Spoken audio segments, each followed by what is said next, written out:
Hello, my beautiful people, and welcome to the Secrets of a Witch podcast with me, Sabrina Scott, where I talk all about life, love, healing, witchcraft, magic, tarot, mediumship, and everything in between. And it is so nice to have you guys here. Thank you so much for listening to the podcast. Thank you so much for supporting. Thank you so much for leaving a lovely, glowing 5-star review. Wink, wink, cough, cough. If you haven't done so, please do. It honestly does help so much. And if you have not yet shared the podcast with a friend or two or three, please, please, please do, because it really is a helpful thing. So first things first, my beautiful people, guess what? As always, I have been uploading the weekly tarot vibe checks to YouTube. So my YouTube is youtube.com/Sabrina Scott, and you'll be able to see the vibe check for this week.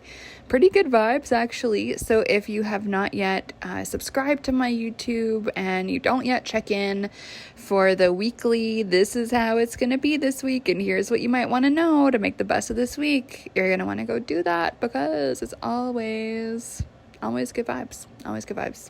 Sometimes bad vibes, but I always pull cards for how to deal with that, right? Always. Okay, what else is new? I got a really cool new gift, which is fucking cool. It is an old Rider-Waite-Smith tarot deck from the 70s.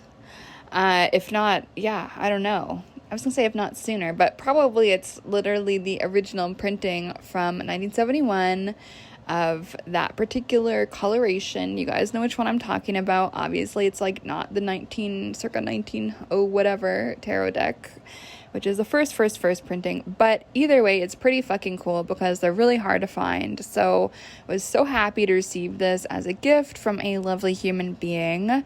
And it is so awesome because it's not digitally printed. So you can see the different layers of color in the cards, and the cards just have such a different feeling to them, and it's just so fucking awesome. So I made a few reels of those cards on Instagram comparing the newer printings of the Rider-Waite-Smith with the old original non-digital printing of the Rider-Waite-Smith. So you're definitely going to want to go check that out if you're an illustration nerd, a tarot nerd, or like an occult nerd like me. It's over on my Instagram.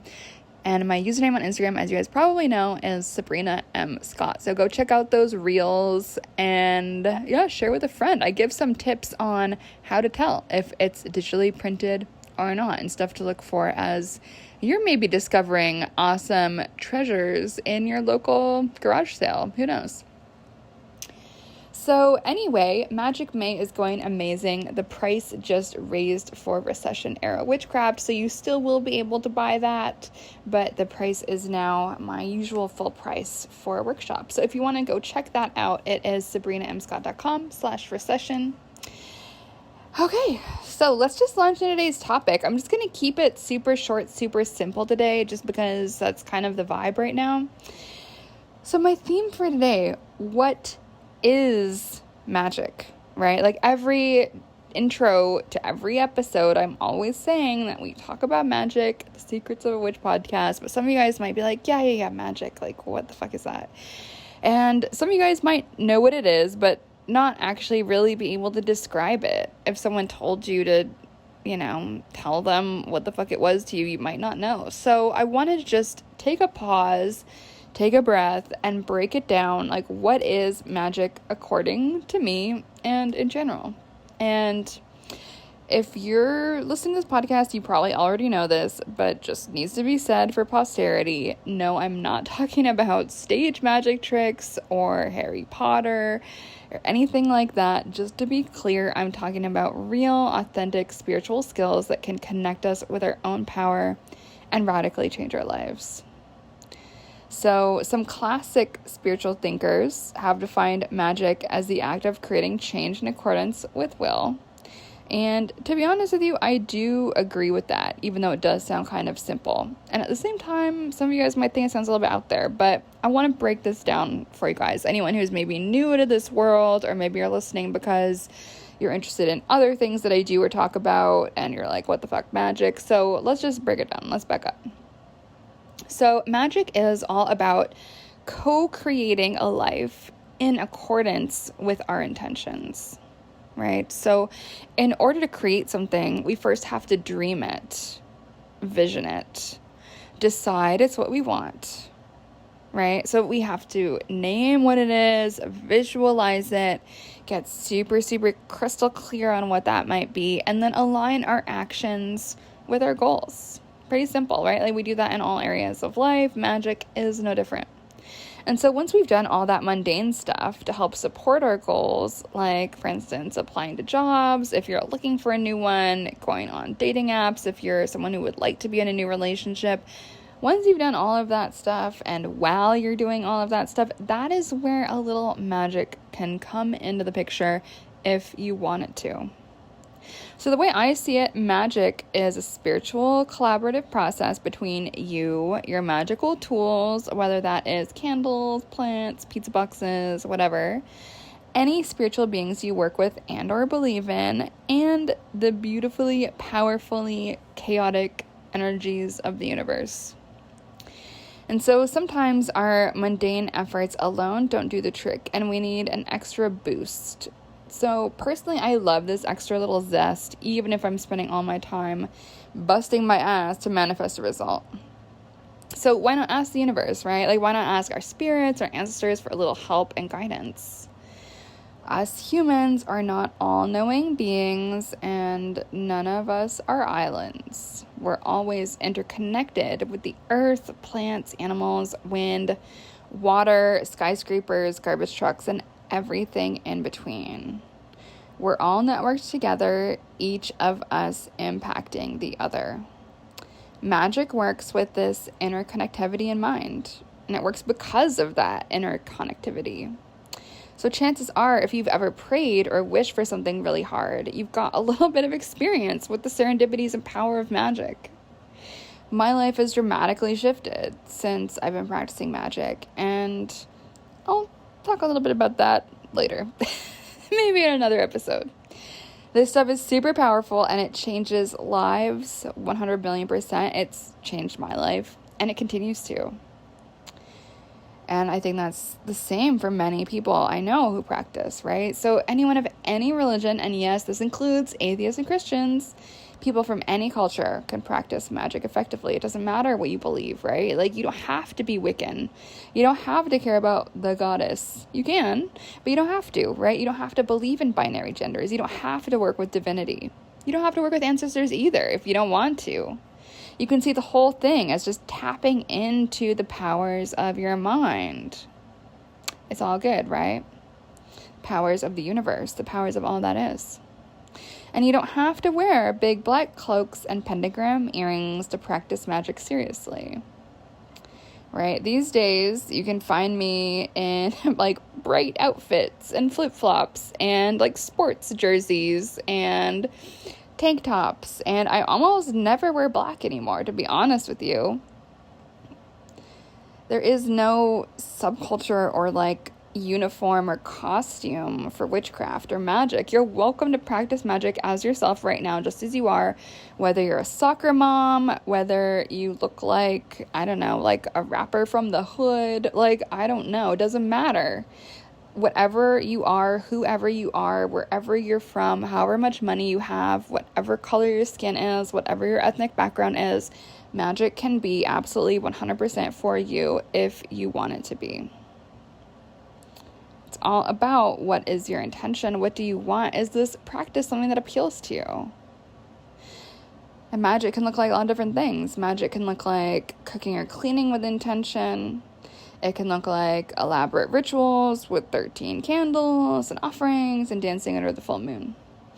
I do and have done both types and everything in between, and really soon I'm going to be reopening enrollment for a course where I can teach you how to harness the powers of magic for yourself to transform your own fucking life to be better than it is right now.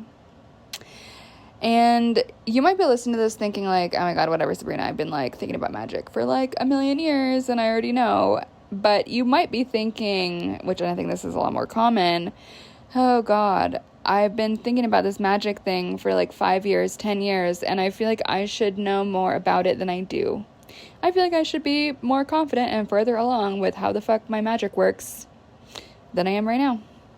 And so, if that's you, stay tuned, because my Magic Without Bullshit course is re-enrolling really soon with a group coaching component. This is the first time I've done this in almost a year.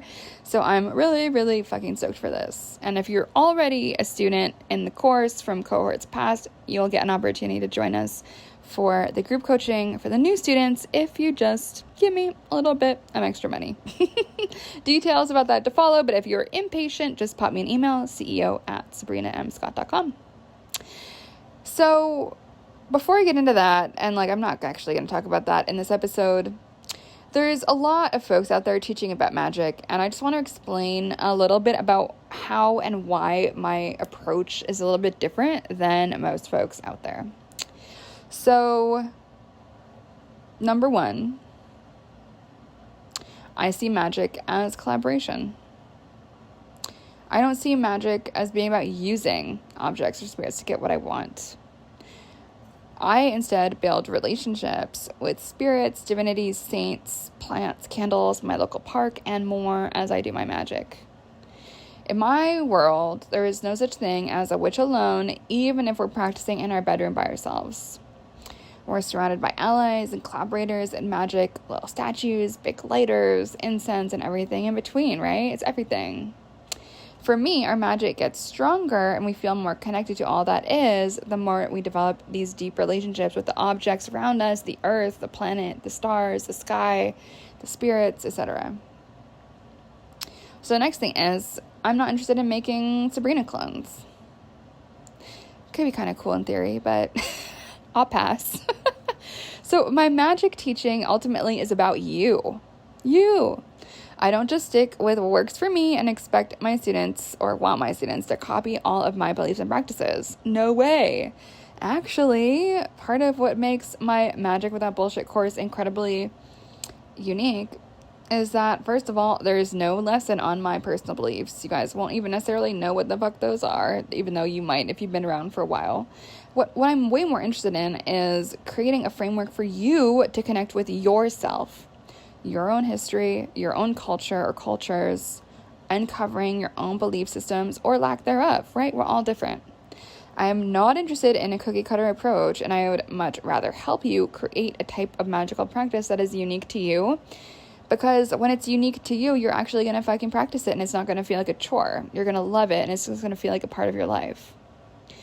And my goal here is to help my students cultivate confidence in their skills, their self-trust, self-esteem on their spiritual path. That's so important to me.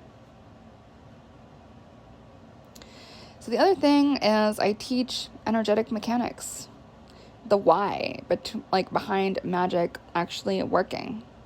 So if you've ever wondered why it is that your spells are flopping, I've been doing energy work since I was 10, if not before, and learned from experts in a spiritualist context. I've been doing this shit for a minute. I went to seances at that age, and I learned how to do energy healing then as well.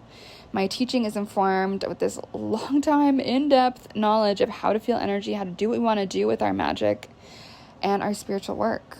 I want to teach you the how and the why so you aren't left guessing how the fuck all this stuff works anyway.